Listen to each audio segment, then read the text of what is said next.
जो आँख के ऊपर है ये भी एक 3D आकार लिए हुई होगी। हरियाणवी गाय होती है वो जो होती है वो यहाँ से दसी भी होती है। इसमें सींग छोटे होते हैं, मुठिया सींग जिनको कहते हैं, वो होना चाहिए। थार पार्कर का हमेशा ये जो साइज़ है ये छोटी होनी चाहिए। सबसे इंपॉर्टेंट पैरामीटर है कि ये जितना मोटा होगा उतना ही फिर वो प्योरिटी से दूर जाती है। ये प्योर थार पार्कर की बछड़ी है। इसकी एज 2 साल के अराउंड है और ये बिचवाल और सूरतगढ़ लाइंस का कॉन्ग्लोमरेशन है। इसकी मदर थी वो CCBF लाइन की 775 टैग की गाय थी और इसके जो फादर थे वो बिचवाल के 27 नंबर फेमस गाय हुई थी एक, उसकी बेटी का बछड़ा था। उसकी बेटी 61 नंबर हुई थी, वो भी काफ़ी अच्छा दूध दिया था, फेमस गाय थी, अच्छी ट्रांसफरेबिलिटी की गाय थी, तो उसकी बछड़ी है। अब प्योर थार पार्कर का आप आंकलन कैसे करेंगे तो सबसे पहले तो माथा होता है। माथा जो होता है ये जितना मोटा नहीं हो के हल्का मोटा होता है। ये हल्का उभरावा होगा। जो आँख के ऊपर है ये भी एक 3D आकार लिए हुई होगी। हरियाणवी गाय होती है वो जो होती है वो यहाँ से दसी भी होती है और आँखें इसकी एकदम जिस तरह से काजल डाली हुई ब्लैकिश बॉर्डर्स होते हैं। इसमें सींग छोटे होते हैं, मुठिया सींग जिनको कहते हैं वो होते हैं, बड़े भी हो जाते हैं कभी। ऐसा इसमें कोई रूल ऑफ द थंब नहीं है कि छोटे ही सींग होंगे, इसमें बड़े भी हो जाते हैं। उसमें वो शेप और साइज़ पे, गाय के फीचर्स पे, वो सब चीज़ों से फिर आकलन करना पड़ता है। गलकंबल इसकी मोटी होती है, भारी गलकंबल होगी इसकी और लटकी भी गलकंबल होगी इसकी। जो हरियाणवी नस्ल होती है उसकी गलकंबल होती है वो छोटी होती है और वो थोड़ी कसी हुई होती है और बाकी यहाँ से बारीक होती है। सबसे इम्पोर्टेंट चीज़ थार पार्कर की होती है, यहाँ से ये बारीक होती है। ज़्यादा मोटा नहीं होना चाहिए वरना साहिवाल या राठी का मिक्स होता है उसमें। और ये जो मुंह होता है ये आगे से छोटा होना चाहिए थार पार्कर का। हमेशा ये जो साइज़ है ये छोटी होनी चाहिए। सबसे इम्पोर्टेंट पैरामीटर है कि ये जितना मोटा होगा उतना ही फिर वो प्योरिटी से दूर जाती जाएगी, क्योंकि ये गर्म प्रदेश की गाय है तो वहाँ पे इसको पर्सपिरेशन करने के लिए, पसीना निकालने के लिए ये इलाका इसको पतला, इवोल्यूशनरी पर्सपेक्टिव से। फिर इसकी जो ये कमर है इसमें लचक आनी ज़रूरी है। हम्प है वो एक गिर की तरह यूनिफॉर्म हम्प होता है। साहिवाल का हम्प होता है वो आगे आया हुआ होता है, गर्दन थोड़ी नीचे झुकी हुई होती है। थार पार्कर का हम्प जो होता है वो ना आगे ज़्यादा झुका हुआ होता है और ना गिर की तरह वो होता है, वो एकदम खड़ा हुआ होता है।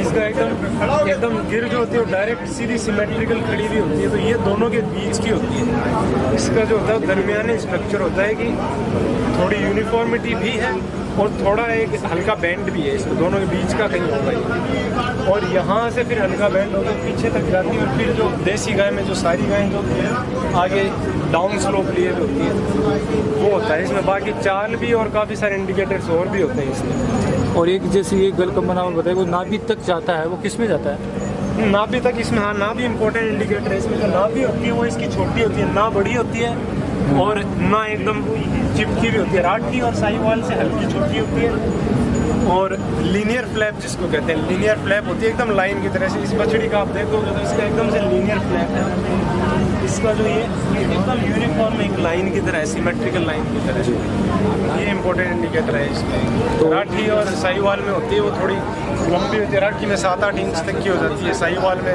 3-4 इंच। कितने मंथ की है ये 2 साल की। अच्छा 2 साल की। और कौन सी बुल से है?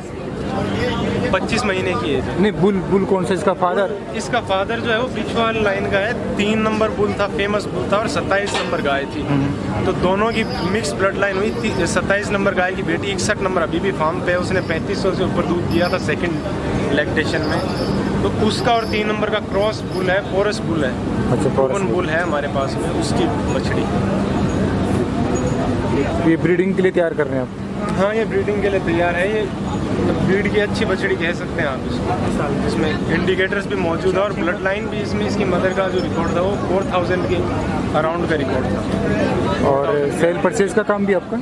सेल परचेज का काम नहीं है सर, सिर्फ ब्रीडिंग का काम है। सेल परचेज करनी पड़ती है गाय जब ज़्यादा हो जाती है, पर वो भी कोई और सिमिलर पैशन शेयर करता हो उसको थार परचेज का कोई ऐसा सच काम नहीं है, सिर्फ ब्रीडिंग का फोकस है। अभी आपकी गौशाला में कितनी गायें हैं? गौशाला में 300 गायें हैं सर गौशाला। टोटल थार पार्कर है? थार पार्कर और साहिवाल दोनों है, मेजॉरिटी थार पार्कर है जी। तो कहाँ से रहने वाले हैं? सीकर से। सीकर से। किस नाम से आपकी गौशाला? पूरा एड्रेस बताइए।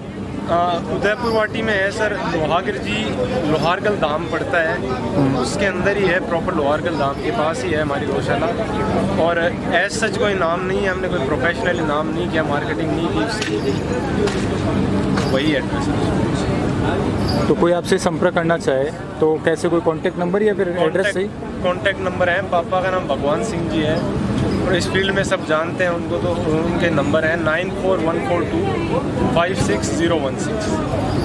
तो अभी यहाँ पर इस जो पशु मेले में आप लेके आए हैं इस काऊ महाकुंभ मेले में, तो कितनी काऊ आपके पास अभी जो यहाँ पर लेके आए? 3 बछड़ी हैं, 3 बछड़ी लेके हैं। ये तीनों सी थार पार कर है तीनों?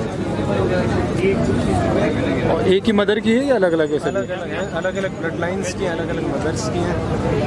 अभी दुर्भाग्यवश इस बछड़ी का थोड़ा एलर्जी हो गई है मच्छर की वजह से। बहुत बहुत धन्यवाद भाई साहब। जय गौ माता, जय किसान, जय जवान।